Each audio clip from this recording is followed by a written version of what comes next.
देखो ये है हमारी पृथ्वी और ये है पृथ्वी का ग्लोब। ग्लोब का अर्थ क्या है कि वैसा ही एक रूप, जिसे हम लोग बोलते हैं प्रतिरूप। तो ये हमारी जो पृथ्वी है, मान लो हमारी पृथ्वी ऐसी ही है, ऐसे ही अपने अक्ष पर 23.5 डिग्री झुकी। वैसे होनी तो ऐसी चाहिए, लेकिन चूंकि ये थोड़ी जो ऐसे से थोड़ी ऐसी झुकी है। तो हम आज महाद्वीप और महासागर के बारे में महासागर उनके बारे में जानेंगे। तो ये जो हमारी जो पृथ्वी है, ये पेपर पर है, फ्लैट। इसमें हम देख रहे हैं 7 महाद्वीप। एशिया महाद्वीप सबसे बड़ा, अफ्रीका महाद्वीप उससे छोटा, उत्तरी अमेरिका, दक्षिणी अमेरिका, उसके बाद यूरोप, उसके बाद अंटार्कटिका, और उसके बाद ये देख रहे हैं आप अंटार्कटिका नीचे व्हाइट, ये पूरी जगह सब जगह बर्फ जमी है, इसलिए पूरा सफेद दिखाया गया। और सबसे छोटा ऑस्ट्रेलिया महाद्वीप। अब हम जब इसको ग्लोब पर देखेंगे, एशिया महाद्वीप उसी का यहाँ पे हमारा भारत है। अब एशिया महाद्वीप के अगर हम देखेंगे तो दक्षिण में, दक्षिण यानी नीचे, ये कौन सा महासागर है? हिंद महासागर। और इसके जो पश्चिम में वो है यूरोप, और एशिया महाद्वीप के पूरब में है प्रशांत महासागर, ऊपर ये आर्कटिक महासागर, ठीक है। अफ्रीका और दक्षिणी अमेरिका, उत्तरी अमेरिका के बीच में ये अटलांटिक महासागर, ठीक है।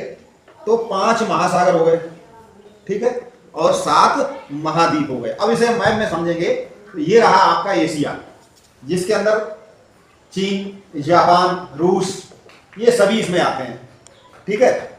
हाँ, एशिया महाद्वीप। और ये रहा आपका यूरोप महाद्वीप छोटा सा, ये रहा आपका अफ्रीका, यानी एशिया से छोटा है अफ्रीका, और उससे छोटा है ये उत्तरी अमेरिका, ये उससे छोटा ये दक्षिणी अमेरिका, उससे छोटा है नीचे का ये अंटार्कटिका जो आपको दिख रहा है यहाँ पर, ये है अंटार्कटिका, और उससे छोटा है ये आपका ऑस्ट्रेलिया। तो इतने महाद्वीप हैं जिनके बारे में हमने जाना। 7 महाद्वीप।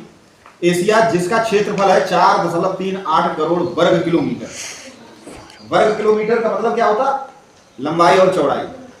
और सबसे जो छोटा महाद्वीप ऑस्ट्रेलिया, उसका जो क्षेत्रफल है वो 0.90 करोड़ वर्ग किलोमीटर। अब देखिए, जो माउंट एवरेस्ट है, विश्व की सबसे ऊंची चोटी, सबसे ऊंचा पर्वत, वो भी एशिया महाद्वीप में ही है।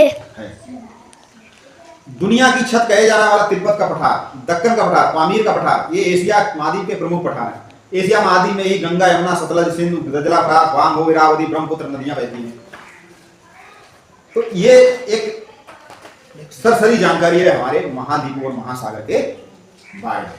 तो सबसे बड़ा महाद्वीप एशिया महाद्वीप, और वो आपका ये रहा।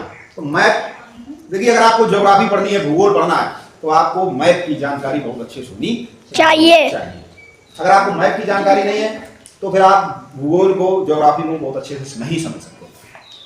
तो फ्लैट मानचित्र यानी किताब पर भी देखिए, और ग्लोब के माध्यम से भी समझिए। आप देख सकते हैं कि जो ये नीला भाग दिख रहा है, नीला ये सब पानी है, ये सब महासागर, और ये सब एक दूसरे से मिले हुए हैं। आप कहीं भी जाएंगे, सब एक दूसरे से ये जुड़े हुए हैं कहीं कहीं। इसीलिए पृथ्वी पर जब हम किसी चीज की ऊंचाई और किसी चीज की गहराई नापते हैं तो समुद्र तल से नापते हैं, समुद्र तल से वो कितना ऊंचा है, ठीक है, उस हिसाब से हम उसकी ऊंचाई बताते हैं। जमीन से नहीं नापते हैं, समुद्र तल से।